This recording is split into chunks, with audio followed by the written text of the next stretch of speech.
बिस्मिल्लाहिर्रहमानिर्रहीम। आज हम पढ़ रहे हैं प्रेजेंट परफेक्ट टेंस। ठीक, इसको मैं रिवाइज कर दूं। प्रेजेंट परफेक्ट टेंस, इसको आपने जूम करना बेटा। प्रेजेंट का मतलब हो गया मौजूदा यानी हाल, परफेक्ट का मतलब क्या मुकम्मल, टेंस का मतलब फेल यानी जमाना। तो इसका नाम हो गया फेल हाल मुकम्मल। इसमें का मसला ठीक, निशानी चुका है, चुकी है, चुका हूं, चुकी हूं, चुके हैं, चुकी हैं वगैरह वगैरह। ठीक, मसलन अब मिसालें दें। मैं आपको पढ़ा चुका हूं।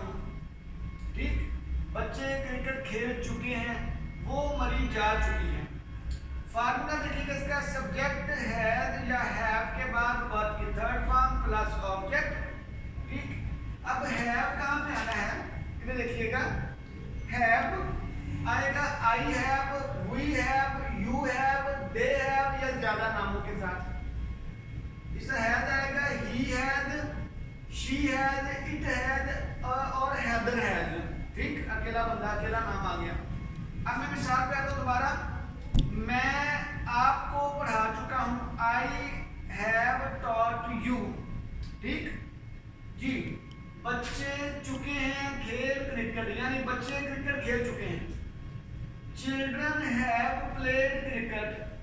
ठीक, अब आगे सब्जेक्ट प्लस हैज है प्लस वर्ब की थर्ड फॉर्म प्लस ऑब्जेक्ट। ये फार्मूला मैंने दोबारा लिख दिया। वो मरी जा चुकी है, ये अब जुमला हम कर रहे हैं। वो मरी जा चुकी है, वो चुकी है, जा मरी। शी हैज गॉन टू मरी, शी हैज गॉन टू मरी या शी हैज लेफ्ट फॉर मरी, वो आपकी अपनी मर्जी है। अब आ गया मनफी फार्मूला। ये थे सादा फार्मूला और सादे जुमले, मनफी फार्मूला और मनफी जुमले। सिर्फ आज हम इसको रिपीट कर पाएंगे। सब्जेक्ट फार्मूले को सब्जेक्ट के बाद हैज या हैव के बाद नॉट, वर्ब की थर्ड फॉर्म प्लस ऑब्जेक्ट। ये एक बहुत ही अहम बात है बच्चों, याद रख लो। हमेशा नॉट अपने मेन हेल्पिंग वर्ब के बाद लगाना है।